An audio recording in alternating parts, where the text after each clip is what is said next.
Gandang hapon po, mga kapatid. Good afternoon. Yes, Kong, si Greg po ito. Hindi na po kami magpapaligoy-ligoy. Kahapon naungkat doon sa pagdinig ng Kamara na lumobo nga po itong pondong natanggap ng DPWH para sa taong 2025 matapos itong dumaan sa Bicameral Conference Committee. Ano pong masasabi niyo hinggil dito, Congressman Miro? Kimbo.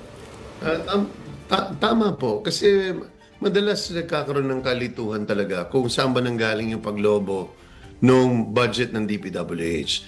Nakita naman natin na ang controversy talaga na nakikita natin at mga anomalya ay nanggagaling doon sa DPWH.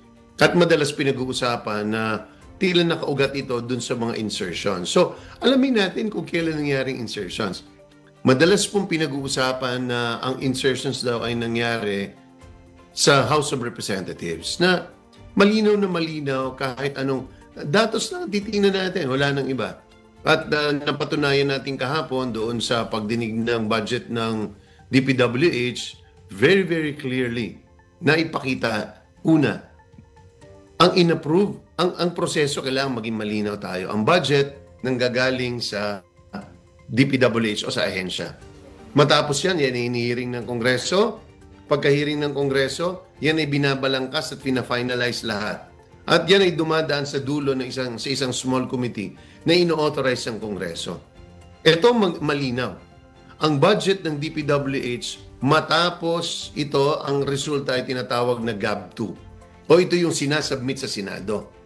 Noong lumabas yan ng Senado at dumaan sa proseso ng first, second, third reading small committee, ay bumaba ang budget na yan ng 73.7 billion. Bumaba by 73.7 billion. So, ibig sabihin, sinabi ng DPWH kahapon na malinaw sa House of Rep, hindi nagkaroon ng insertions doon dahil doon nga siya bumaba eh. So, paano ka magkakaroon ng insertions? Ang pagkakaroon lang ng pagbabago sa budget ng DPWH ay iisang paraan lang. At ang paraan na yan sa House is through an errata. Pag tinatanong, ano ibig sabihin ng errata? Ang errata ay isang sulat na nanggagaling sa ahensya mismo na sinasabi nila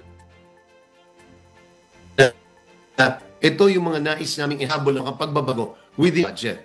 So yun ho ang nagbago ho doon. And then pangalawa, binabaan pa yung budget ng House of Representatives. So, nung umalis po sa amin yan, mas mababa yung budget. Lumaki ang budget sa Senado.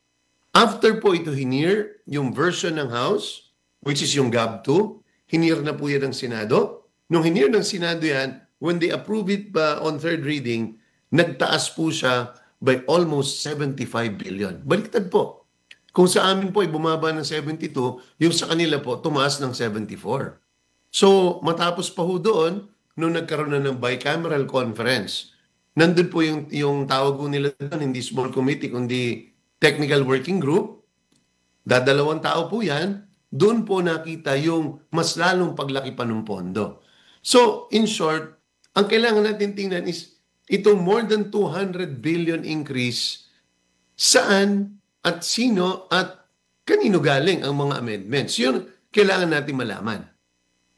Congressman, with the examples na inyo pong binanggit, the process, the digits na nagbago after lumagpas sa Kamara, are we saying that this is a clear answer doon sa mga allegations that no insertions happened within the hearings of the committee ng ating mababang kapulungan ng Kongreso? Yes. Because by definition, an insertion is sourcing, ini-insert mo within the fund. So halimbawa, ang DPWH may alkansya, may budget na 100 pesos. Ang insertion is, nag-i-insert ka ng additional budget. So ibig sabihin, may pinanggagalingan siya. Kinakaltas mo doon sa DOTR, kinukuha mo sa NIA, kinukuha mo sa iba't ibang ahensya, inililipat mo. All within the executive branch, pwede mo ilipat. Kaya siya insertion eh. So, pag in-insert mo siya, may pinanggagalingan siya, nagiging dagdag siya. So, you cannot have an insertion kung ang budget mo ay lumiliit. You can have an errata, may mga pagbabago, pero iba yun. Galing ho yun sa ahensya. So, lahat ng insertion took place particularly in the bicameral conference. Doon ho talaga yung malinaw na umabot po talaga ang pagbabago by 289 billion yung total from the original NEP. Kaya umabot ng trillion eh. For the first time, umabot ng 1.1 trillion ang budget ng DPWH. It is a first. Kaya nga parang tiningnan na napakakaiba ng budget na yan. And that is really a byproduct of the bicameral conference as well as the increase in the Senate. Alright, maraming salamat po Congressman Kimbo for this clarification at salamat pong muli sa pagpapaunlak ng panayam dito sa Alauna sa Balita. Salamat po. Ako, ang panghuli ko na lang dyan is we have to focus on itong 289 billion na in-insert.